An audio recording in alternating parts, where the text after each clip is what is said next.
Students, in the last video we completed with the topic organizing and importance of organizing. Now today we will move towards the next topic, that is staffing. Now let's see the meaning. Staffing is the function of execution according to plan and organizational structure. Staffing क्या है? उस function को execute करना जो plan के हिसाब से हुआ था और जो ऑर्गेनाइजेशनल स्ट्रक्चर के हिसाब से हुआ था. प्लान कहाँ हुआ था हमारा? प्लानिंग में. ऑर्गेनाइजेशनल स्ट्रक्चर किस में हुआ था? ऑर्गेनाइजिंग में. तो ये दोनों को एग्जीक्यूट करना ऑर्गेनाइजेशन में इज नोन एज स्टाफिंग. ठीक है. तो ये स्टाफिंग जो काम एग्जीक्यूट करते इसके लिए कोई मैन पावर लगेगा, राइट, वर्कफोर्स लगेगा. सो ये जो प्रोसेस है, it is the process of attracting, recruiting, selecting, placing, appraising, remunerating, developing and retaining the best workforce.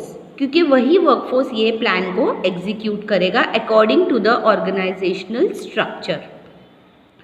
Overall growth जो होती है और सक्सेस होती है हर एक बिजनेस की, it is based on what? It is based on appropriateness जो staffing के फंक्शन में है. किस तरह से स्टाफ फंक्शन कर रहा है उस पर ऑर्गेनाइजेशन की ग्रोथ और सक्सेस बेस्ड होती है. So it is very challenging for a organization कि अच्छे से फोकस करना और बेस्ट यूटिलाइजेशन ऑफ वर्कफोर्स लेना, उनके टैलेंट को, उनके स्किल्स को यूज़ करना, उनको ऑर्गेनाइजेशन में रिटेन करना, फिर उनको अरेंज करना ट्रेनिंग के लिए, डेवलपमेंट प्रोग्राम्स के लिए, ताकि और स्किल्स उनकी डेवलप हो और एफिशिएंटली वो काम कर सके जिससे ऑर्गेनाइजेशन की प्रोग्रेस हो. So the function emphasis managing human and not material और फिनेंशियल रिसोर्सेज. ये जो फंक्शन है ना स्टाफिंग का, ये किस पे अपने को एम्फेसाइज कर रहा है? किस तरह से ह्यूमन को मैनेज करना, जो वर्कफोर्स है उसको मैनेज करना. मटेरियल और फिनेंशियल सोर्स इसमें इंक्लूडेड नहीं है. सो नीड जो होता है स्टाफिंग का कब अराइज होता है? It is arise since the initial period of organization. Starting जो पीरियड होता है ऑर्गेनाइजेशन में तब से रिक्वायरमेंट होती है, right. So due to promotion, transfer, business expansion, retirement, resignation, accident, death of an employee and many more things. ये चीज़ों के वजह से क्या होती है? वैकेंसीज क्रिएट होती है ऑर्गेनाइजेशन में, right. So in this context staffing functions plays very important role in organisation.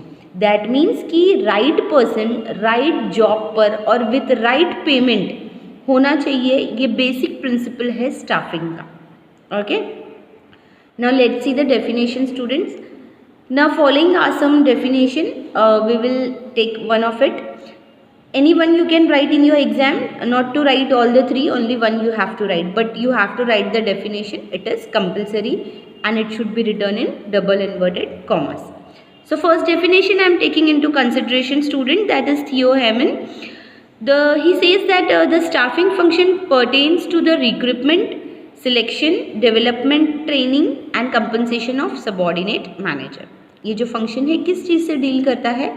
Recruitment, recruit करना, सिलेक्ट करना, उनको डेवलपमेंट और ट्रेनिंग प्रोग्राम्स देना, right, and compensation of subordinate managers. Now why this staffing is important? क्यों important है? In detail we will study students that why this staffing is important. The first one is effective managerial function. Staffing जो है that is the key for effective performance and also other functions जो management में होते. कौन कौन से functions हैं management के? Planning, organizing, directing and controlling. ये सारी चीज़ों के लिए स्टाफिंग रिक्वायर्ड है. कॉम्पिटेंट वर्कफोर्स जो होता है it can work efficiently in different functional areas. अलग अलग एरियाज जो होते हैं ऑर्गेनाइजेशन के, जैसे कि प्रोडक्शन है, सेल्स है, फिनेंस है, एक्सेट्रा. इसमें एक कॉम्पिटेंट वर्कफोर्स जो होता है वो एफिशिएंटली वर्क कर सकता है. तो ये जो आउटकम है ना, the outcome of other functions, it is based on what? It is based on effectiveness of staffing. That is why staffing is very important in business organization. The second important student is leads to effective utilization of human resource. Staffing functions जो है ये lead करता है in effective utilization of human resource, मतलब कि जो भी workforce है उसको अच्छी तरह से यूटिलाइज करना। तो प्रॉपर केयर होना चाहिए हर एक स्टेज पे, जैसे कि अगर कोई स्टाफ को रिक्रूट कर रहे या उनको सिलेक्ट कर रहे या उनको प्लेसमेंट दे रहे, उनकी रेम्यूनरेशन डिसाइड कर रहे या ट्रेनिंग या डेवलपमेंट प्रोग्राम्स रख रहे हैं उनके लिए, तो एवरी स्टेज पे proper care should be taken. Excessive जो बर्डन होता है ना, एक्सेस बर्डन, ज़्यादा burden, that should be avoided. तो optimum utilisation of human resource अगर होगा तो it will result in improvement and in performance and progress of the organization. The next is builds cordial relationship. ये जो function है ये help करता है in building a very healthy relationship among all levels of employees of organization. मतलब top level है, middle level है, lower level है, ये जितने भी लेवल्स है ये सब लेवल्स के बीच में अच्छा healthy environment, healthy relationship create करता है। और जब स्मूथ ह्यूमन रिलेशनशिप रहेगा ना काम करने में, तो it will lead to better communication and coordination of managerial efforts in an organization. Next is helps human resource development. Skilled और एक्सपीरियंस्ड एम्प्लॉई जो होते हैं, जिनकी स्किल्स बहुत अच्छी है, बहुत अच्छा एक्सपीरियंस है, तो एक वो बिजनेस ऑर्गेनाइजेशन का एक एसेट होता है, राइट। सो स्टाफिंग हेल्प करता है to inculcate the organizational culture into employees. ये ट्रेन करता है, डेवलप करता है जो ऑलरेडी वहाँ पर काम कर रहे हैं वर्कफोर्स उनको, और इससे क्या होता है स्मूथ फंक्शनिंग होंगी हर एक मैनेजरियल एस्पेक्ट्स पे बिजनेस ऑर्गेनाइजेशन के। Next is helps in effective use of technology and other resources. Trained employee जो है वो यूज़ करता है लेटेस्ट टेक्नोलॉजी, कैपिटल, मटेरियल और अलग अलग मेथड्स, अलग अलग वर्किंग मेथड्स। तो ये हेल्प करता है in building a competitive strength of the organization. ये हेल्प करता है स्टैंडर्ड को इम्प्रूव करने में, और जो भी प्रोडक्टिविटी है in terms of quality also and in terms of quantity also, उसको भी क्या करेगा, इम्प्रूव करने में हेल्प करेगा। Next is improves efficiency. Training और डेवलपमेंट प्रोग्राम्स, अभी तक हम लोग सुनते आए कि जो वर्कर्स है वहाँ पे एम्प्लॉयज़ है उनको ट्रेनिंग और डेवलपमेंट प्रोग्राम्स ऑफर करना है, राइट। तो ट्रेनिंग और डेवलपमेंट प्रोग्राम्स ऑफर करते हैं एम्प्लॉयज़ को किस चीज़ के लिए, for the self development and also for the organizational development. उनका खुद का डेवलपमेंट होगा तभी वो सारे स्किल्स जो भी ट्रेनिंग में उन्होंने लिए हैं वो अप्लाई करेंगे ऑर्गेनाइजेशन में। इससे क्या होगा, ऑर्गेनाइजेशनल डेवलपमेंट। तो ट्रेनिंग और डेवलपमेंट प्रोग्राम्स जो है ये हेल्प करता है इन एम्प्लॉयज़ के सेल्फ डेवलपमेंट में और ऑर्गेनाइजेशन के भी डेवलपमेंट में। तो प्रॉपर सिलेक्शन करते हैं, जब ऑर्गेनाइजेशन एक प्रॉपर सिलेक्शन करती है तो इट गेट्स क्वालिटी एम्प्लॉयज़। किस तरह से क्वालिटी एम्प्लॉयज़ लेते हैं वो, बाय प्रॉपर ट्रेनिंग, राइट। और उनकी परफॉर्मेंस लेवल जो है जो एम्प्लॉयज़ की उनको इम्प्रूव करने के लिए देखते हैं वो, कि जो भी अभी परफॉर्म कर रहे हैं उनको और अच्छी ट्रेनिंग, उनको और स्किल्स डेवलप करो ताकि वो और अच्छे से परफॉर्म कर सकें। Next is long term effect.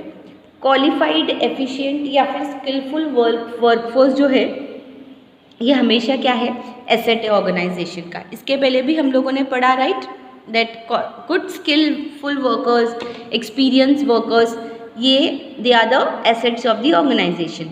तो प्रॉपर सिलेक्शन जो है एम्प्लॉयज़ का, it leads to organisation towards the path of success and naturally long term positive effects हम लोग इसका ऑब्जर्व कर सकते हैं अपने ऑर्गेनाइजेशन में। Next is essential contribution. Staffing ensure करता है कि कंटिन्यूटी और जो ग्रोथ है ऑर्गेनाइजेशन की through development of employees, right. So selection based होता है किस चीज़ पे, on the ability of the prospective employee, so that organization जो है आगे जो फ्यूचर में चैलेंजेस है उसको वाइजली मीट कर सके। इसीलिए the contribution of the staff in their future roles is taken into account in staffing function. Next is provides job satisfaction. Employees जो है they can be motivated through financial incentives also and non financial incentives also. Financial incentives जिसमें monetary based होता है और जो non financial है उसमें money का कोई इंक्लूजन नहीं होता है, राइट। तो दोनों तरीके से आप एम्प्लॉयज़ को मोटिवेट कर सकते हो। एडिक्वेट रेन्यूमरेशन जो होती है it increases job satisfaction also, और वो अपने एम्प्लॉयज़ का मॉरल भी जो है उसको भी सेटिस्फाई करता है। तो ट्रेनिंग और डेवलपमेंट प्रोग्राम्स है, फेयर रेम्यूनरेशन है और जो जॉब सिक्योरिटी है, ये सारे फैक्टर्स हैं जो प्रोवाइड करते हैं एक एम्प्लॉय को job satisfaction. Next is maintains harmony. ये जो स्टाफिंग प्रोसेस है इसमें individuals are recruited, they are selected and placed as well as their performance is regularly appraised and promotions are given on the basis of merit. मतलब हर time की उनकी performance का appraisal दिया जाता है और मेरिट बेसिस पे उनको प्रमोट भी किया जाता है। सो फॉर दिस क्राइटेरिया एक बना हुआ होता है and duly communicated to concerned employees. वो क्राइटेरिया बता देते हैं एम्प्लॉयज़ को। So it will bring what, it will bring peace and harmony in the organisation. तो ये हर एक चीज़ के लिए स्टाफिंग जो है बहुत ज़रूरी है। So why this staffing is importance that is being given in all these 10 points. Okay, thank you.